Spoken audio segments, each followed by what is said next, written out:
Hello everyone. In this episode we're going to talk about lighting and how lighting can change a simple scene.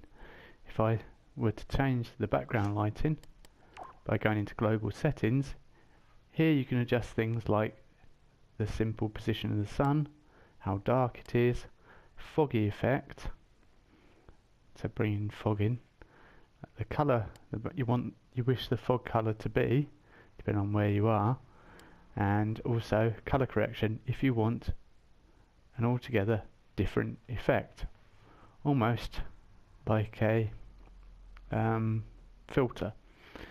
But you can go one step further than that with the lights.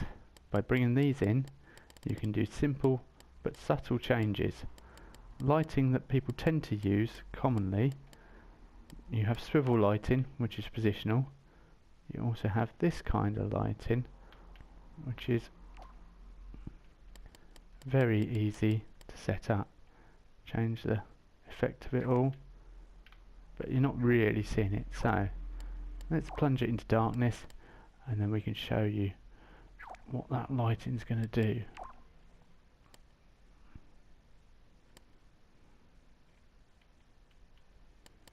Bring darkness, and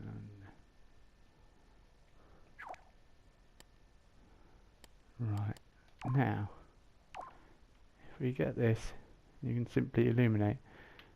Obviously this would be more like a nighttime scene and you just use the effect off the lights, but adding a few simple lights can make all the difference. The best thing to do with lighting is to simply play around. Here I've just made it slightly larger. A good rule of thumb though is to have stronger light in the foreground where the player would be and the character, and darker lighting in the background, if any at all. Of course, if you're going to do a silhouette type level, you would want to reverse this and you want it all to be backlit. But let's turn the brightness down a little bit on this one, and there. Now we have a simple background forest lit at night type scene, as if it's lit by the lanterns, but not overdoing it. That's just one simple thing you can do. There are other things you can do to add to the lighting. For example, I tend to use construction lighting a lot because it's quite helpful to put anywhere, quite useful and quite easy to use. But different things work for different people.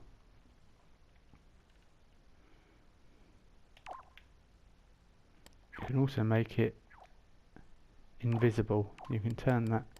Most lightings have a visible in play mode or not visible in play mode function, which is something that's been added recently.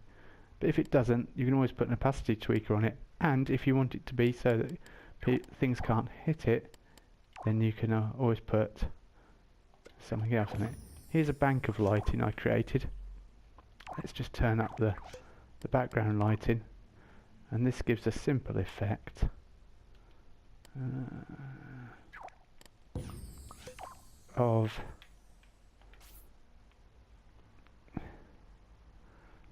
A simple effect of the lighting being of,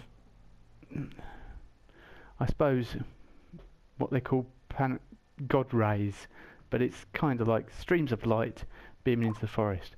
But I've got an opacity tweaker set all the way to 0, and I've also turned collisions off, so that way you can overlay them and create. I tend to use large spotlights, and then I've used lasers for the thin beams, but you can use, and quite often people do use, the diner lamp, because that does just as good a job as the large spotlight, as you can see there. Anyhow, I'll leave you with a little demo of some lighting effects. I've done a kind of time-lapse thing, just rough on this level, and that's been set up on the sequencer with tags and sensors.